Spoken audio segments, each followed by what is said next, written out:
यहाँ हाँक के वापस कर देंगे, मसला क्या है? कहते हैं सुबह गए हुजूर की बारगाह में, जाके मसला अर्ज किया, या रसूलल्लाह उन्होंने भी पानी कोई नहीं पूछा था, हमने भी कहा दम करेंगे तो पैसे लेंगे, तो हमने ये बकरियां ली हैं। शारहीन लिखते हैं 40 थी शायद, तो या रसूलल्लाह अब क्या करें? हुजूर मुस्कुराने लगे, हुजूर मुस्कुराने लगे।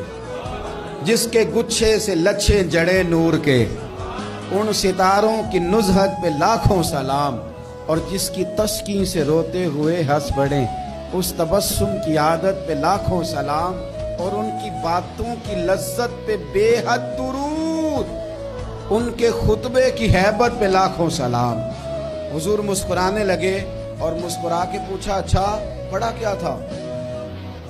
या रसूलल्लाह सूरह फातिहा। फरमाया सिखाई किसने थी? कहा या रसूलल्लाह आपने। फरमाया फिर आधी बकरियां मेरी हैं आधी तुम्हारी हैं, और मेरा हिस्सा निकालो ना भाई। हजरत आयशा सिद्दीक़ा